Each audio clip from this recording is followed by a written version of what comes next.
For those of you who don't know, Pat Robertson has once again tried to blame the victims for what has happened to them in a national disaster. He did it for 9/11. He did it to the victims of Katrina, and now he's doing it to the Haitians, claiming that they made a pact with the devil to free themselves from French oppression, which is what they're paying for now with this national disaster. And there's a lot of Christians that have come out of the woodwork to say, we don't agree with Pat Robertson, we think what he said is stupid, it's not biblical, so forth and so on. What I'd like to do with this video is take Pat Robertson's remarks and do something good with them. I don't think any sane person would agree with what Pat Robertson's saying, which is that an all-loving God would, punish babies for the sins of their father. It doesn't make any sense. It's not logical, it's not loving, and it definitely doesn't make any sense at all. But the worst part about Pat Robertson's remarks is they can be defended by the Bible. The second commandment says specifically in it, God is a jealous God, and that He will punish children for the sins of the father to the third and fourth generation. Well, we all know that in Haiti there is lots of practices that Pat Robertson would consider to be satanic. As far as I know, he's even said that Catholics aren't Christians, and Haiti is 85% Catholic. But on top of that, they have a syncretic point of view of Catholicism, where they've blended Catholicism with Haitian voodoo practices and other African diasporic practices. So, to Pat Robertson, they have in fact made a pact with the devil because they're practicing religion which he considers to be diabolical. But regardless of whether you believe that the Haitians made a pact with the devil or not, from Pat Robertson's own beliefs, he can defend what he said with the Bible. And this is exactly where I don't think that there's any one religious text, any scripture that we can point to and say, this one has all the answers. This, is the end-all be-all, the gospel, the truth. It doesn't make sense that way.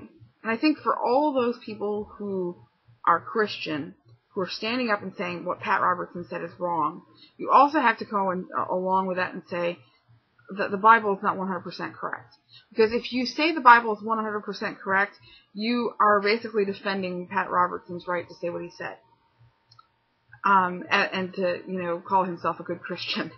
Because according to the Bible, what Pat Robertson said was biblically correct. And that just really bothers me that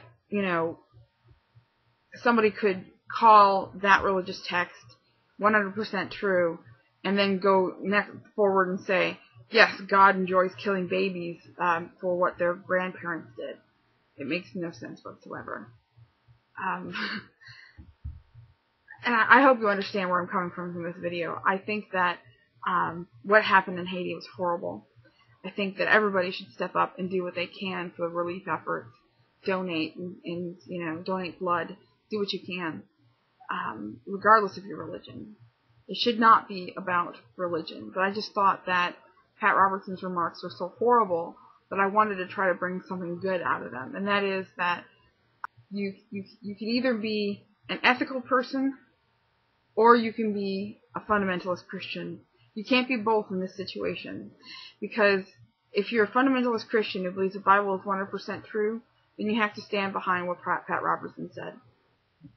And in turn, what I think we get from this is that we realize that arguments against societal things like witchcraft, homosexuality, so forth and so on, those people who hide behind the Bible to shield their bigotry, can no longer do that without agreeing with Pat Robertson.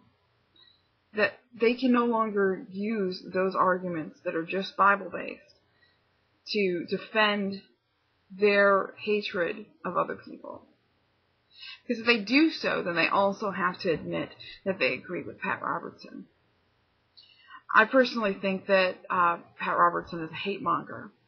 I think that regardless of what religion you are, you should be ashamed that he stands on his show every day and speaks for America.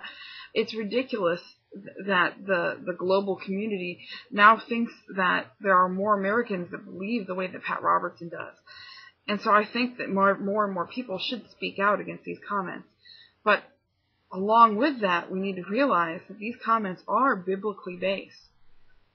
And so if you're going to say that the Bible is 100% true and that everything in the Bible is, without bias, then you have to agree with what Pat Robertson said. And I don't think you can be an ethical person and do that. Because there's no such thing as a loving God that would kill newborn babies that don't even know what's going on around them for something that happened a long time ago. It makes no sense. But the Bible does support that, along with many other horrible things. And so it really irks me, because every day on this website, every day on YouTube, I get people who use the Bible to attack me. Use the Bible to attack me for my religious beliefs, for my religious practices, for, being a woman. Look at Mr. Pleasant Preacher. And it really kind of puts those people to light. That they're not religious people. They're just hiding behind an archaic book to justify their bigotry. Because if they really use their brains, it makes no sense to believe that that book is 100% true. Blessed be everybody.